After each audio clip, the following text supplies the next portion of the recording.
Hi everybody.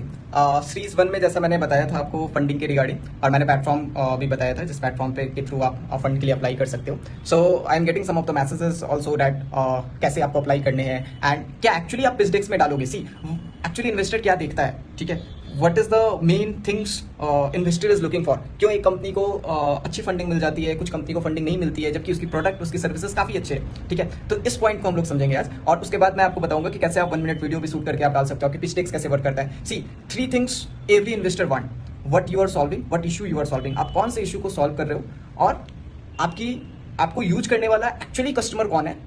आप जो भी बना रहे हो, आप एग्रीटेक में काम कर रहे हो, एडुटेक में काम कर रहे हो, तो आपने कौन से इशू को पकड़ा है, आपने कौन से इशू को रिजॉल्व कर रहे हो, देन आफ्टर इसके कस्टमर बेस कौन से है और आपकी रेवेन्यू मॉडल कौन सी है। ये 3 थिंग्स सबसे पहले इंपॉर्टेंट चीज होता है। इसके अलावा रेवेन्यू मॉडल भी 2 टाइप के होते हैं। If suppose you are selling a some product, आपने सेल कर दिया, आपको एक क्लाइंट लाने में कितना पैसा लगा, उस क्लाइंट को आपने डिलीवर्ड कर दिया, क्या वो क्लाइंट आपके पास दोबारा आ रहा है। आपने कुछ सब्सक्रिप्शन मॉडल पे सेल किया है, तो सब्सक्रिप्शन मॉडल पे सेल किया है तो 1 टाइम ही फंडिंग आपको मार्केटिंग कॉस्ट लगे। पर अगर आपका 1 टाइम वाला प्रोडक्ट है कि उसने ले लिया, आफ्टर 1 ईयर अगर कुछ लेगा वो, या आफ्टर 2 ईयर लेने वाला है वो, तो उसमें अपॉर्चुनिटी कम हो जाते हैं एज पर इन्वेस्टर।